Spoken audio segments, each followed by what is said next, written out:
उत्तर बंगोपसागर में सृष्टि है लघुचाप सक्रिय घूर्णिबलय नेला लघुचाप रूप आगामी 24 घंटे आहरी घनीभूत होगा संभावना प्रभाव में राज्यर विभिन्न स्थान में प्रबल वर्षा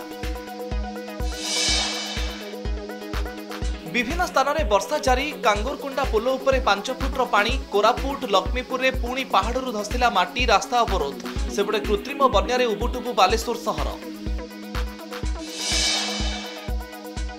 सुंदरगढ़ बणाई लगाण वर्षा सरसरा फटंग नाल उपरे 2 फुट्र पानी 5टी गां सह जोगाजोग विच्छिन्न दुई पार्श्व अटकी रही छात्र छात्री और ग्रामवासी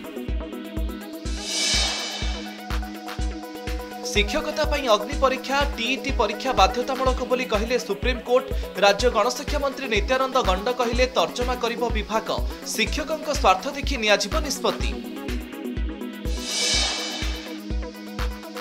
जाजपुर जिला बड़चना थाना खैरा निकट में अभावन घटना कोलकाता को चालाण होता 200 रु अधिक गाई कंटेनर रे 30 रु अधिक गोरुंक मृतदेह देखि भावविह्वल हेले आईआईसी।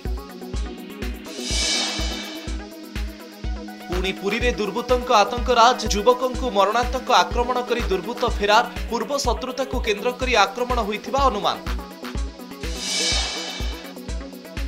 मालकानगिरी सीमारे माओवादी बर्बर कांड सुकमा नंदापारा गाँव 2 जन को निर्मम हत्या पुलिस इनफर्मर संदेह रे घर टाणी आनी मारिदेले।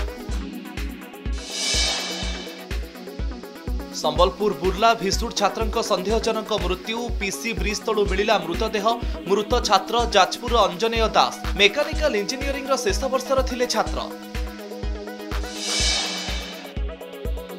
सेमिकन इंडिया 2025 शुभारंभ दिल्ली यशोभूमि रे 3 दिनिया सम्मेलन को उद्घाटन कले प्रधानमंत्री नरेंद्र मोदी देश में सेमिकंडक्टर वैप्लविक परिवर्तन नहीं आलोचना।